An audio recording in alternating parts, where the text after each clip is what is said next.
There once lived a pigeon on a hill near a quiet forest. Every morning as the sun rose, he would spread his wings and fly gracefully down to the fields in search of food. Life was simple, and the pigeon enjoyed his routine. One morning, while pecking happily at some corn, something unexpected happened. Crack! The dry stalk broke beneath him, and he almost tumbled into a deep ditch. His heart raced as he flapped desperately, barely managing to grab onto a broken stump. With all his strength, he pulled himself up, gasping for breath. That was close, he whispered to himself, his wings trembling. As he regained his composure and flew back, something shiny caught his eye. Lying in the middle of the field was a large golden brick. The sunlight reflected off it so brightly that it almost blinded him. Wow, thought the pigeon. This must be a treasure. Maybe I should bring it home. Determined, he lifted the brick. But oh, it was heavy. He had to stop several times, panting and resting under trees. Finally, exhausted, he left the brick near his nest and flew off again to look for food.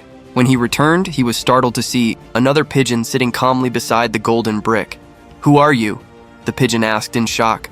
"I'm your son," said the young pigeon with a gentle smile. The father pigeon blinked in confusion. "My son? But how can this be? I never had a wife." The young pigeon chuckled softly. "That's because you don't know much about female pigeons. They often choose their mate quietly. My mother chose you, and now here I am." The father pigeon blushed and scratched his head. Okay.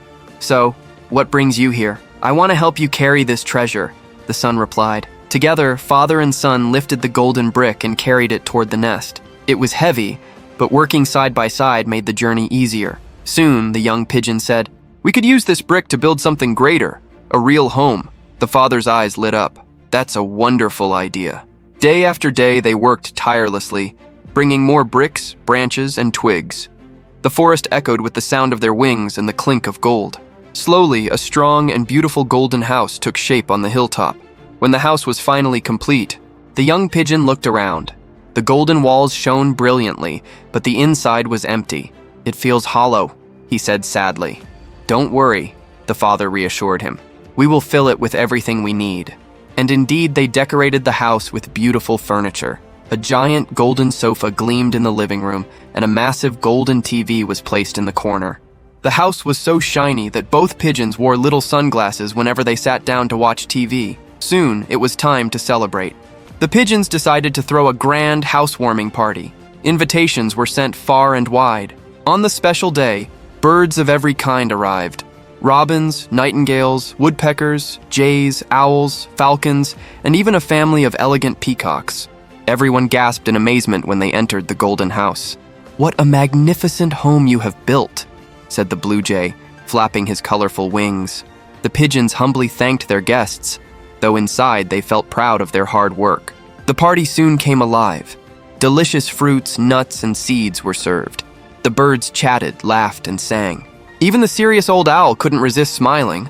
The young pigeon whispered to his father, "Look how happy everyone is." The father nodded with a smile. "Yes, we made the right choice, inviting them all." The wise owl raised his wing and called for silence. "May your happiness be as strong as these golden walls, and may your joy shine brighter than the sun." The guests cheered, "To joy and happiness," and the celebration grew louder with music and dancing. The young pigeon even shared a dance with a beautiful peahen whose colorful feathers spread like a fan. For the first time, he felt like the happiest bird in the entire forest. As night fell, the golden house sparkled under the moonlight. Guests slowly began to say goodbye, praising the pigeons for their kindness and hospitality. The father and son stood together, watching their friends fly off into the dark sky. "What a day," said the young pigeon, wrapping his wing around his father's shoulder. "I couldn't have imagined a better celebration." "Me neither," the father agreed warmly. They stood silently, watching the sunrise paint their golden home in shades of orange and red. And so, their lives were filled with happiness, love, and gratitude. Dear friends, just like the pigeons, we too can build our lives with love and kindness. If you enjoyed this story, please give it a thumbs up and don't forget to subscribe. The pigeons promise to return with more wonderful adventures just for you.